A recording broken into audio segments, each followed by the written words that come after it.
Hi there folks, welcome back to Rich Reviews. I hope you're enjoying your week. I know I have. Let me thank all those people who've been subscribing, liking, commenting on this channel. That is all great, folks. Help me get the least viewed films up. A couple of films are still in the single digits. That's not acceptable on the channel anymore. So the latest TV show that I'm going to be reviewing for you guys today, it is the Punisher TV series, and yes, this is my first time reviewing a Marvel TV series because, quite frankly, I need to get hip and cool with the young kiddies out there, folks. With Frank Castle, played by John Bernthal, who everyone thinks is dead, going after the remaining people who have killed his family. He's basically living his life as, I guess, like he's working construction of all places. He has a very thick beard. And quite frankly, he really wants to be left alone.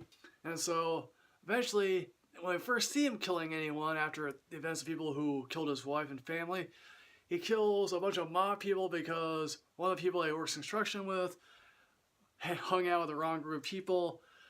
And basically, he kills people who are trying to kill him and also the mob people. Leads to him being contacted by Microchip.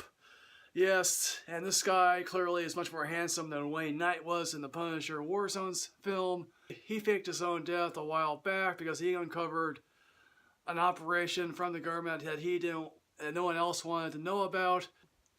You know, he was a leaker, and quite frankly, he faked his, as I said, he faked his death because, quite frankly, he didn't want to go to prison for it, and they would have blamed him, and he wanted to shoot the file upwards, but no one ever got that. And clearly, this is not the usual Castle-Microchip relationship, because quite frankly, he doesn't really like him. He doesn't want anyone knowing that he's still alive. And one person that he does reach out to is Karen Page, yes, a reporter from Daredevil series, and I guess Defenders, figures out, yes, Microchip was this guy, that he uncovered this operation that Castle was indeed a part of.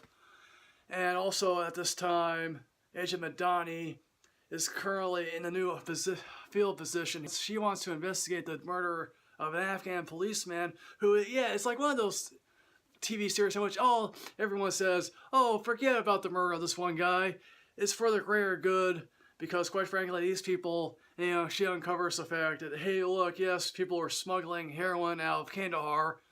Hey, look, it's Afghanistan, where heroin is basically rampant, you know. And also, she also goes to one of his army buddies, Billy Russo, played by Ben Barnes, and trust me, Ben Barnes is much more handsome than McNulty was from The Wire. Yes, a Wire reference for you all there who love The Wire. And he now has a private contracting firm. So, one of the early scenes, you know, Castle is hanging out with another Marine buddy who runs this support group for other fellow soldiers who have been wounded in war, or just have mentally disturbed issues, and of course they end up coming to meet one soldier, Lewis.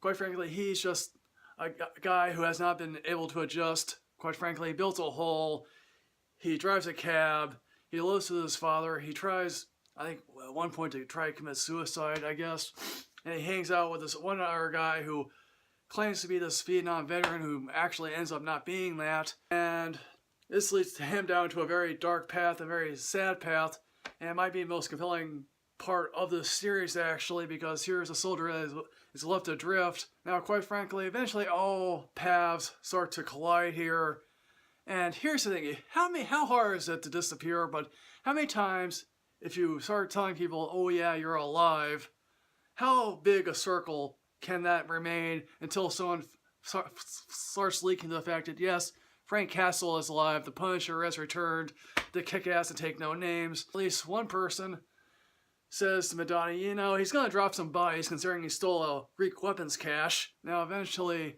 the second half here is much more fascinating than the first half, because a lot of the episodes in the first half, you know, are really boring, but when it picks up, really beginning when the soldier Lewis really goes off the rails, then the show begins to pick up. Johnny and the Billy Russo character sort of a relationship that goes really nowhere. Castle also begins to believe that Billy might be involved in the killing of his wife, and that leads to another high-ranking official who's been in charge of the operation, who Castle once broke his nose. Microchip asks, you know, can you look on his wife, which is like, and he has really some frank words when it comes to Microchip about his wife, because quite frankly, you know, hey, your wife thinks you're dead, but you secretly film her, baby. And that leads to some very odd compilations right there. When it comes to the Punisher series, here's the thing. I think choosing Jon Bernthal was the correct choice, because I think but here's the thing. I actually like the first Punisher film for all the right reasons. I actually really like that film. I know a lot of people don't, but that for me was a film that was trying to noble up the material, and John Travolta was a reasonably good villain. If Thomas Jane was given a series to do on Netflix, this film series would be it. For some very bizarre reason, I happen to like Punisher Warzone for all the wrong reasons. That was like the over-top, silly excuse for a Punisher film. Also, but I guess Racing was the perfect embodiment of a film that would be like that. The Dolph Lundgren Punisher film, I don't touch with a 10-foot pole there. Quite frankly, there are some really great moments in here, particularly a shootout in a stairwell, and particularly some really great violent acts that are committed by Jon Bernthal character. The conspiracy that is presented here is not much of a conspiracy. It's just sort of like, okay, government people doing government things that, oh look, it's paid for by drugs. Huh, that's kind of okay. Let's hope that the next season, which I assume is going to be that Billy Russo is going to wake up from his coma and become Jigsaw, and hopefully he's better than I said previously earlier, McNulty, played by Dominic West, because Dominic West was just like such an over-the-top thing that you couldn't really believe that this guy could survive. Here, at least, he's not going to remember who he is and who Frank Castle is. So again, I like this. I think this is a good but not particularly great series. I hope season 2 is fantastically better than this last season. The Punisher TV series, have you seen it? What would you think? How would you rank the Punishers? How would you rank the Punisher films? What's your favorite? How do you rank the Marvel TV series if you do? As always, folks, like, comment, subscribe, enrich yourself with knowledge.